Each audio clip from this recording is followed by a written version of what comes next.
Alright, in our continued exploration of Stephen King on this channel, we get to have a little bit of fun today, because today we're talking about Thinner, which is one of the movie adaptations. I'm not really sure about the novel itself's reputation, but I feel pretty aware of the movie's reputation, which is...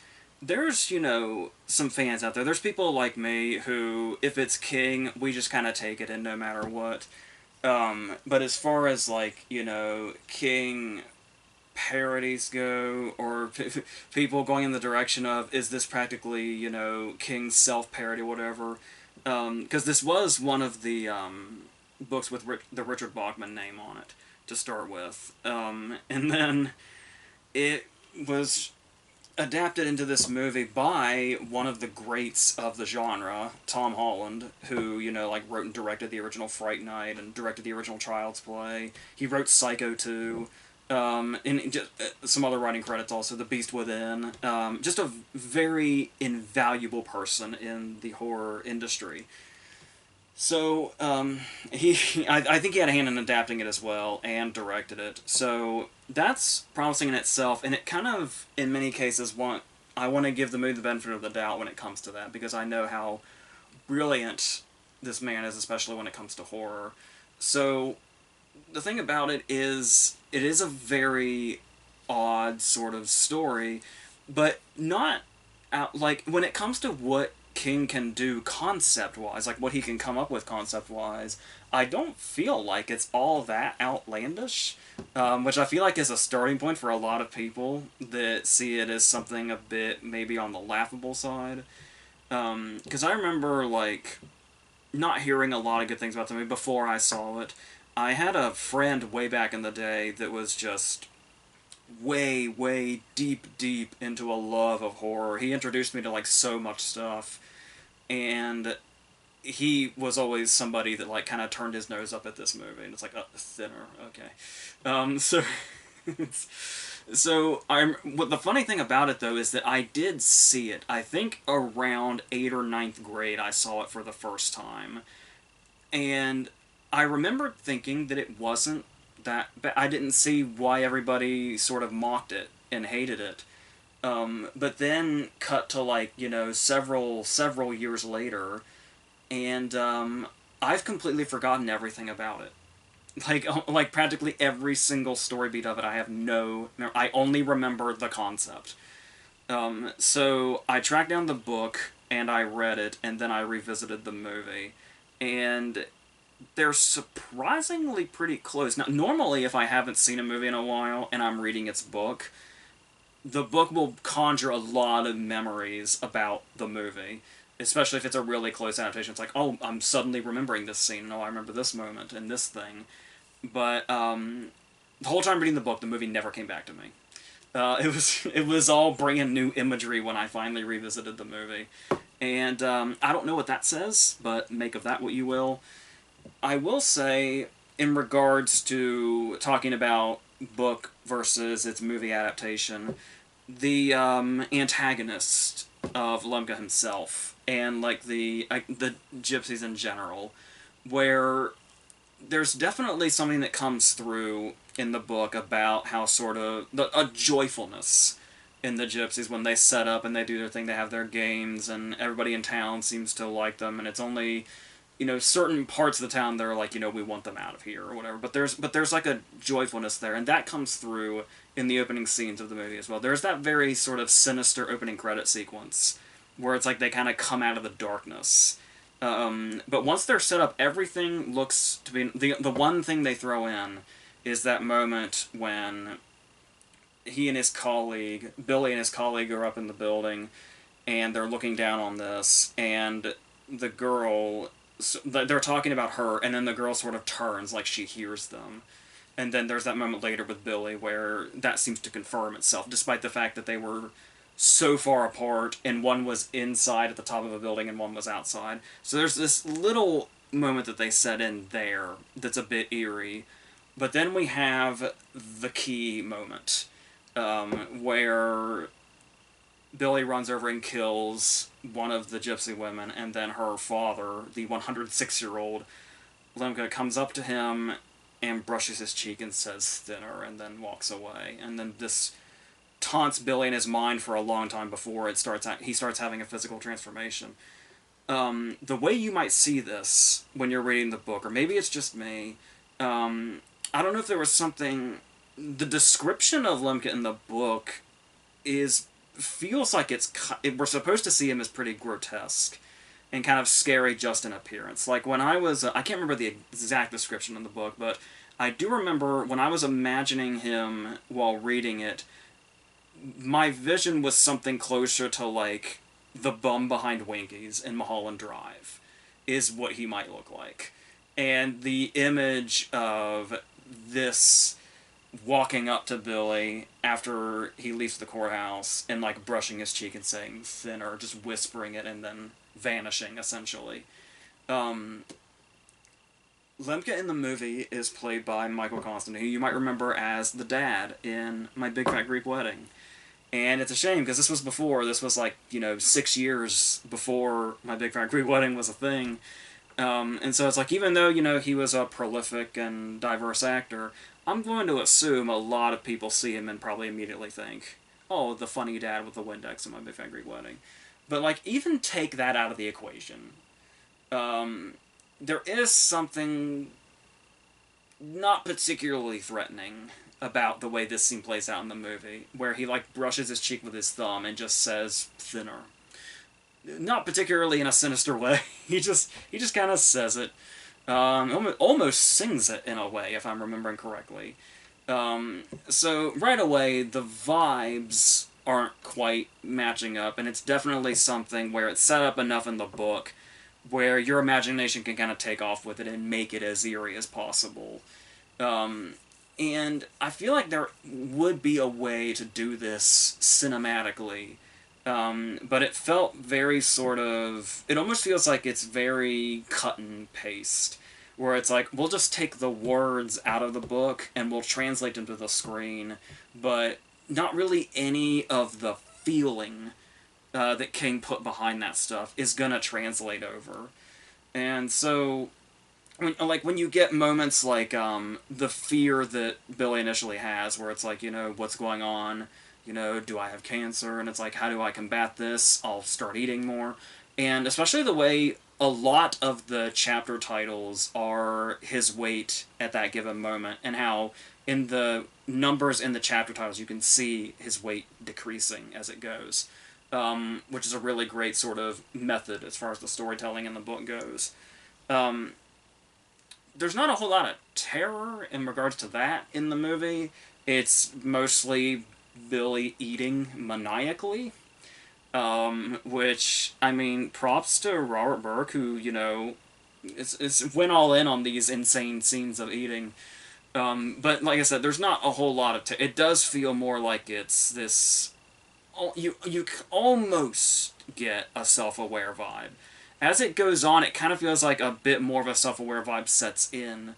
But it really feels like at the beginning here, we could have maybe gone more in the terror direction.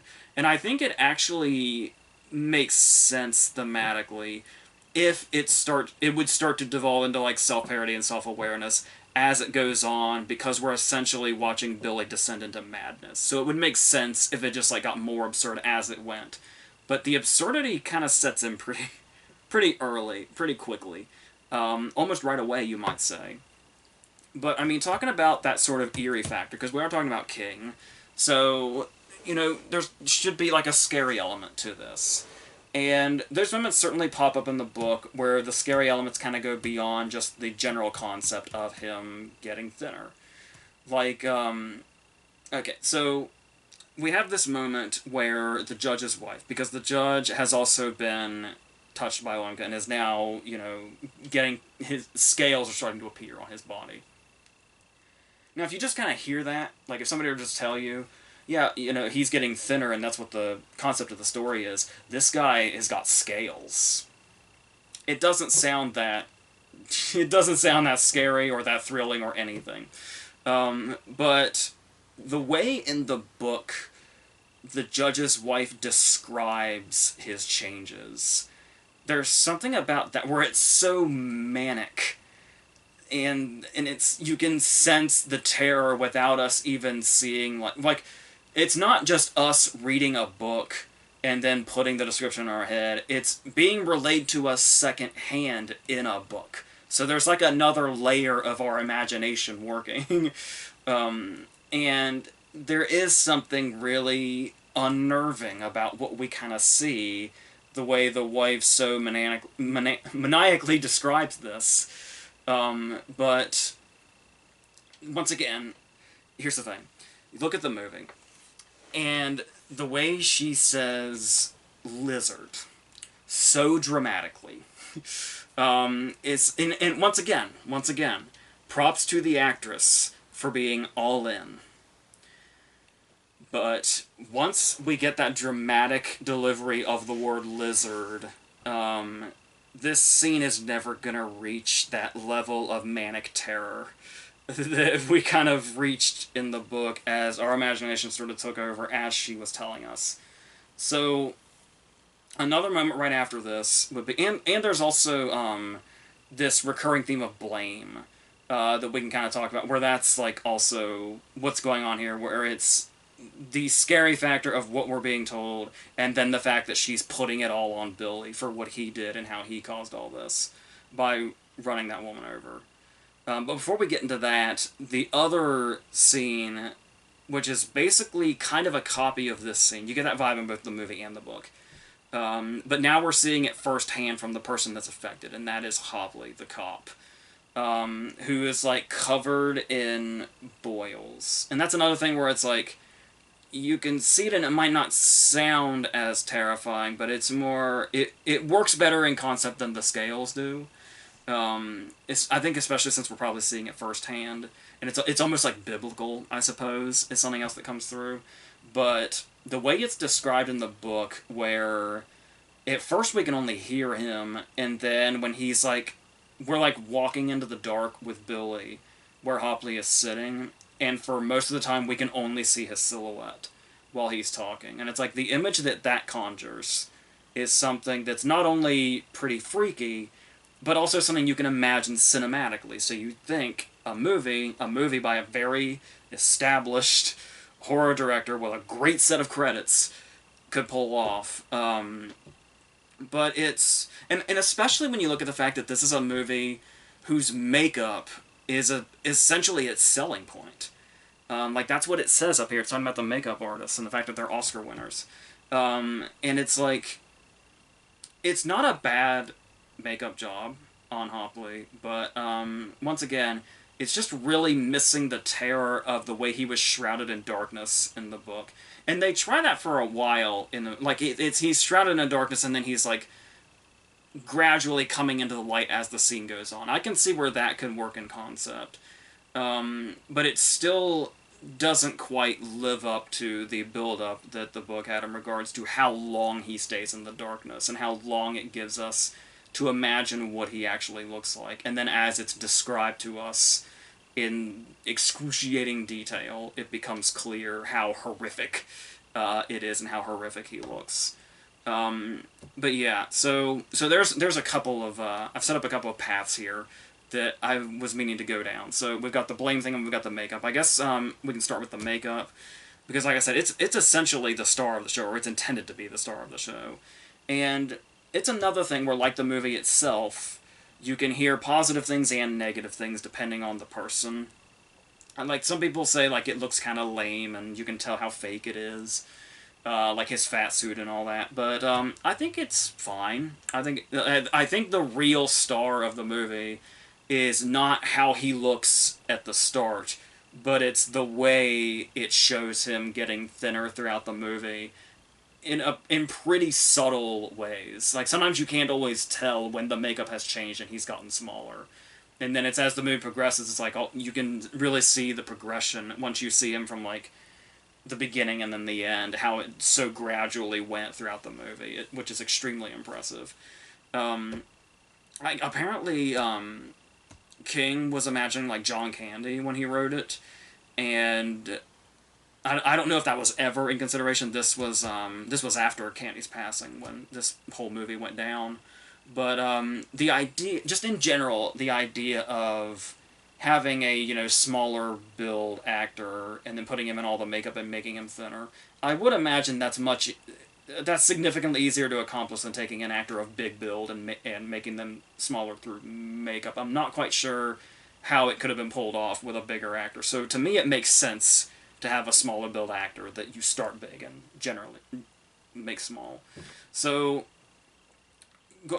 that's that, and then we've got the whole blame theme going on, which takes us into the sort of domestic drama that this story has going on. So yeah, this theme of his wife, for the first time in forever is, I want to say, I mean, it's a blowjob in the movie. I want to say it was only a hand job in the book. Not that it makes too much of a difference. The point being that Heidi got horny in the car for the first time in forever, and that's what caused this moment where he was distracted and he hit Lunga's daughter.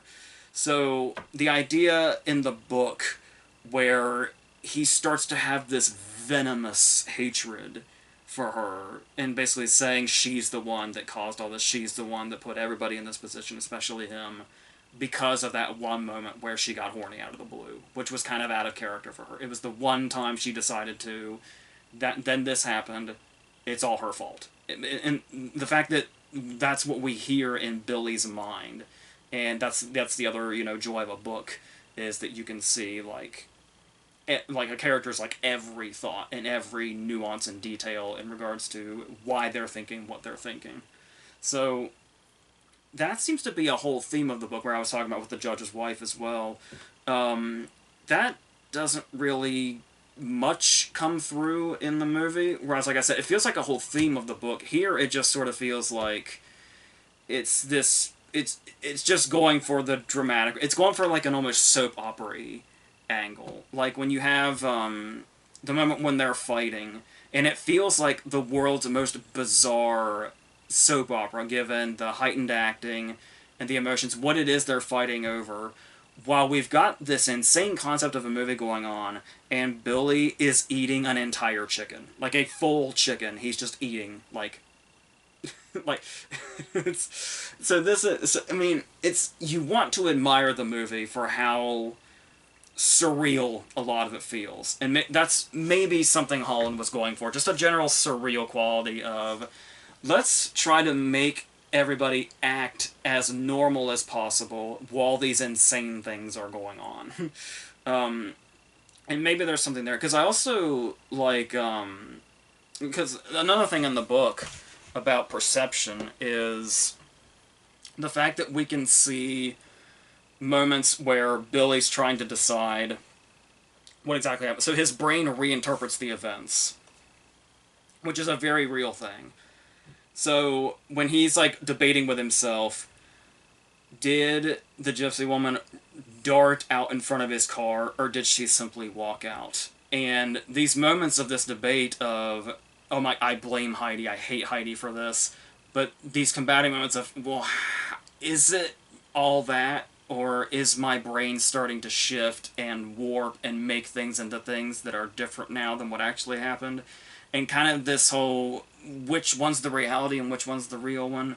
The movie never really has that going on. So, and like I said, I guess I'm not quite sure how you can do that when you can't see inside a character's head the way you can in a book. But yeah, it feels like that kind of thing is missing. And then also talking about the family angle here, there's the character of Linda, who's very important, the daughter, and there's a great scene in the book when he goes into the bedroom and he's trying to explain things to her, and while he's explaining things to her, he's counting the lies that he's telling. He's actually keeping track of, well, I told her the truth here, but then I lied about this thing, and he's kind of trying to balance it out. Balance his lies with the truth, because that's how much he really cares about Linda, while also trying to balance out how insane and unthinkable this whole situation is. There's something real there. Linda's barely in the movie.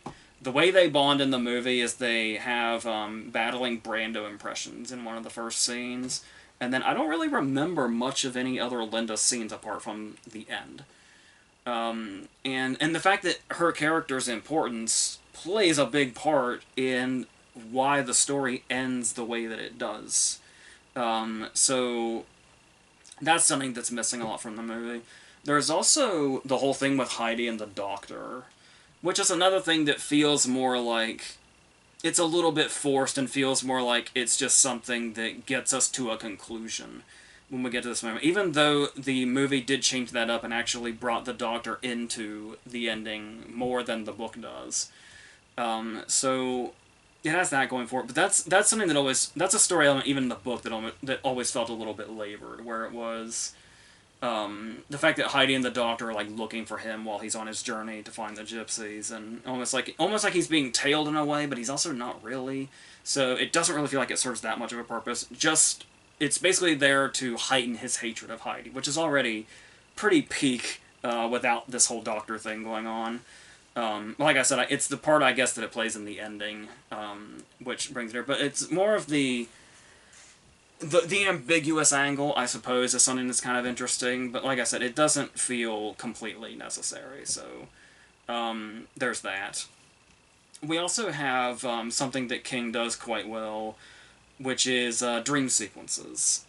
And this is another thing that they tried to transfer over into the movie, and I appreciate that they tried, really, because they happen kind of every now and then in the book, more frequently as it goes. But like in the beginning, when he's had like his first doctor visit, and he has a dream about Houston where it's like Houston's like a skeleton scarecrow, and just the way that King really goes into the surreal when he does his dream sequences, it's something that's always going to be trippy, and something you kind of always look forward to.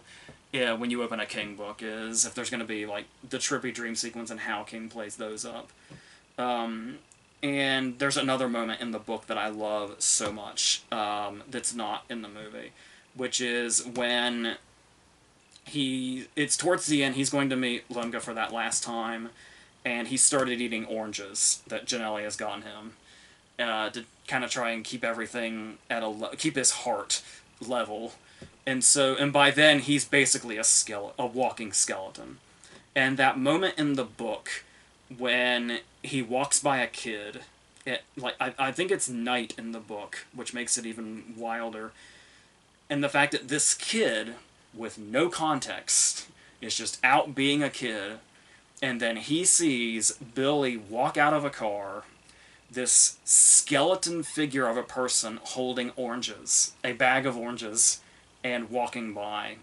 And then he throws in the detail of later that night when that kid went home and went to sleep, he had a dream of like a grotesque scarecrow like feeding him oranges. And so that's something that I love that's in the book.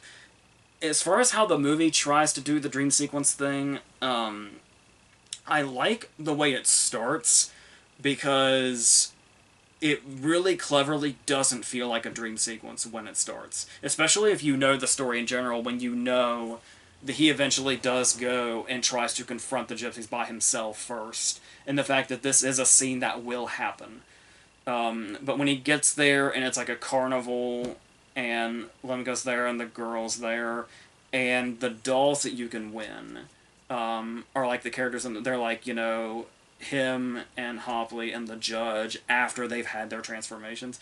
That's pretty wild, but then as it goes on and Lemka's like appearing in different places and driving trucks into things and stuff like that, then it gets a little yeah, but the fact that it was like the fact that we learned that the judge was killed that way afterwards, and the fact that it was like, while it is this mostly ridiculous sequence, the reveal that it was partially real, there is a sort of creep factor there, but once again, the idea is there, but it just does not capture the terror and the surreal quality of the way King describes a dream sequence. It just kind of feels like this out of hand dream sequence that goes on. It goes on for too long too. Like, I feel like by the time we're aware, like as soon as we're aware that it's a dream sequence, is probably when he should wake up.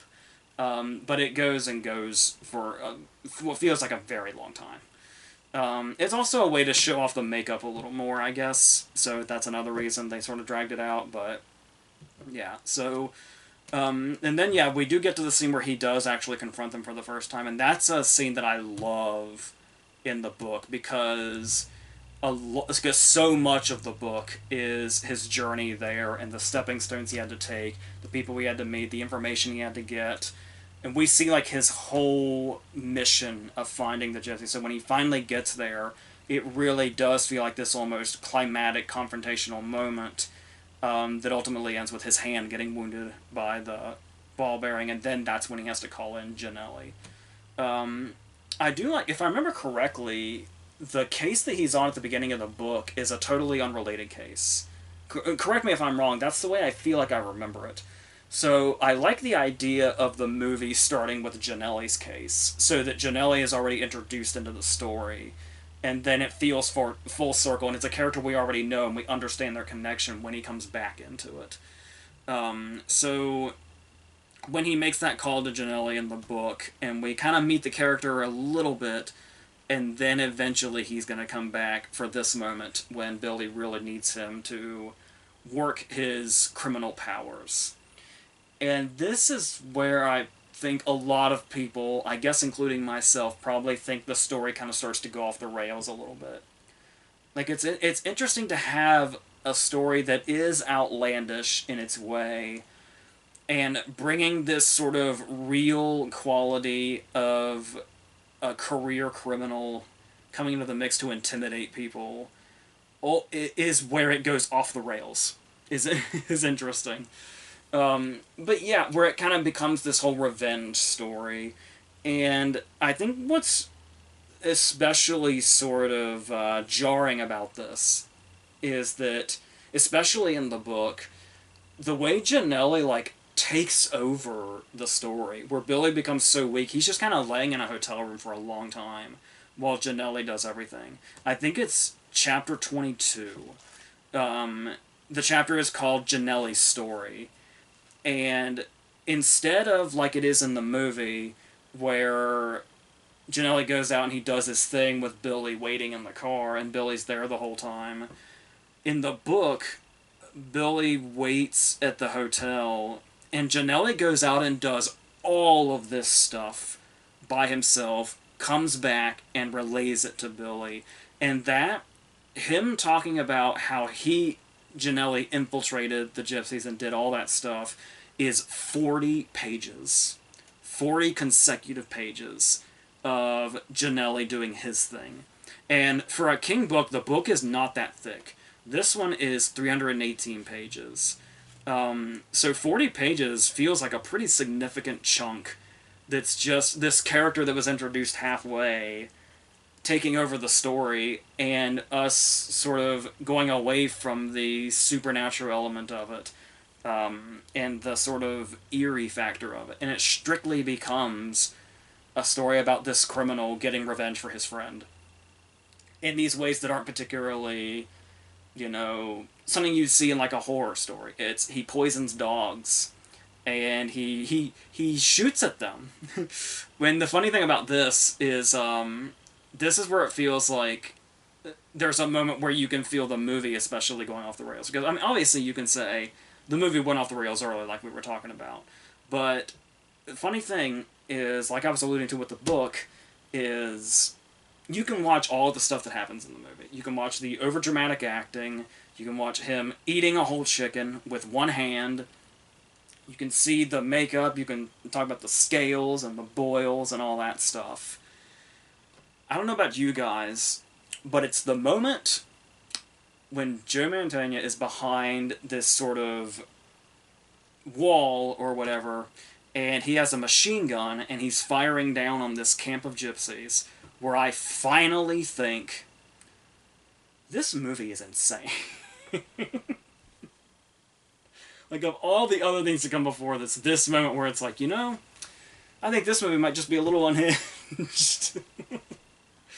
And that's the thing, and there's even, it's actually a good moment. Like, there's actually an eerie moment in the book when he's got his camo on, when he's hiding, and he's got the gun pointed, and he's going to start firing on them. And there's a moment where Lemke sees him, or seems to see him. He's not sure. And even though he's wearing the camo and he's perfectly hidden, the fact that Lemke seems to make eye contact with him, that's even a little eerie moment here. In the movie, he just goes in guns blazing. And, yeah, that's where it hits me, where it's like, what even is this? Like, what is this movie? Like, I had that in the book, but I gradually had it, because in the book, it's easier to get wrapped up in a book, because everything feels a lot more gradual, because there's so much more description and detail and stuff like that. There's more progression. In the movie, it's just insane escalation very quickly, especially when the movie is like an hour and a half. Like, that's it. So it's obviously speeding towards this place, and you've got the guy that he brings in. That's a book and movie thing, and the guy is grotesquely killed and left for them to find in a way, killed in such a grotesque way. We don't really see the gypsies do anything that grotesque other than that in the story. Because, unless I'm forgetting one quick scene, I don't think... in the book, we get a clear implication that they have tracked down and killed Janelli, and they left his severed hand behind in the car. Unless I'm forgetting a quick moment, I don't think there's ever any... Nothing lets on in the movie that Janelli has been killed. He lets him out of the car and drives off, and I feel like we just never hear about him again. And we go into the final scene, when he comes back with the pie. So that I'm kind of surprised that was never touched on in the movie. Like I said, at least in a way that I remember. So there's that, which makes the whole Janelli side plot seem all the more like, what did it really... I mean, yeah, we get, you know, the guy getting killed, and that's when Lemke decides, okay, we'll do the pie thing. Just stop, you know, terrorizing us, and tell your friend to stop terrorizing us. I'm surprised they went out of their way to show him what they did so grotesquely to that guy that Janelli hired, but then to not have them kill Janelli it's just weird to me. I don't know. Maybe I'm too hung up on it, but yeah. So the pie comes in now, and we get our finish to the story, which is it's one of those things. Like I said, it's easy to get wrapped up in a book if you're invested enough or if you're engrossed enough. So I do remember reading the book, and when the pie came in, it was like, this is the solution? What all were you on, King, exactly? I know King's gone in some interesting directions, and he's known for his endings to be out there, and maybe a bit of a reach, and maybe he backed himself into a corner. It's like, he was thinking, like, I have no idea how to get out of here. Let's use a pie. That's bizarre. So, yeah, this whole ritual where he essentially cuts the curse out of himself into this strawberry pie, and whoever he feeds this strawberry pie to will have something great. It may not be the thinner thing, but it'll be something like the thinner thing, or the scales, or the boils, or whatever. It's going to be horrific, and it's going to be quick this time. So, and this will be what saves him. So, this sort of twist in the end here, where it's like, we've had the build-up through the whole story of he hates Heidi, and he thinks this is all Heidi's fault. So she's getting it. So the book has this dark, depressing, bleak-ass ending when he shows up with the pie, he gets her to eat it, they go to bed. And then the next morning it's revealed that Linda came home when he wasn't expecting her to, and she had some also. So with both Heidi and Linda about to grotesquely die, the book ends with him deciding, I'll have a piece too, and we're all going to go out. And it stops there. The movie makes the interesting decision to go to the morning after. And then the movie gets to be its own ending from here on, because the book stopped there. So the movie's not done being fucking crazy, even though it's only got like 30 seconds left. So he wakes up, and he turns Heidi's body over, and she's a mess. She's not in there. She's like a husk of a body, and it's disgusting. So, for some reason, Billy, who I guess is full-blown sadistic now, I guess the pie sort of brought him to a point now where he's fully insane now. Kisses this grotesque body, licking the lips, which seems awfully risky if your goal at this point is to not eat the pie, but it's something. It's something out there. It's a shock value. I don't know what it is, but that's a moment that's in here. And then it's revealed that Heidi's already dead because she had had the pie the previous night. This is the reveal now that Linda has just shown up this morning, just had the pie for breakfast, so it hasn't hit her yet, but it's about to. So she goes out to be with her friends. I can't remember, she's going out or she's going to school or something. So the implication is that instead of Heidi and Linda dying in their beds, like the book implies, Heidi dies in bed. Linda's gonna be out there with her friends, and they're all gonna witness whatever is going to happen to her. That's pretty fucked up, Tom Hall. That's a pretty fucked up change, actually. And I suppose I admire it, because it's like, what else can you do to amp that up, that ending that's in the book? Now, this is a turn that I'm not quite sure how I feel about, because I already mentioned that I don't really have strong feelings one way or the other about the Heidi-Houston subplot. So, if you can even call it that. It feels like it's barely there. So, Houston comes over after Linda leaves, and the implication is that he's going to feed Houston the pie. And that's where we're stopping. That's where the movie ends. Now, I don't know if the implication is that they're both going to have pie, and Billy's still doing the suicide by pie thing, or if it's just implied that he's going to finish his revenge.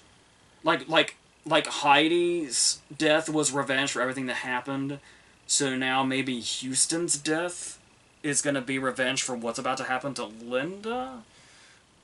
I don't know. Because obviously he wants to kill Houston anyway because of the whole Heidi implication, but I don't know what the balance is here.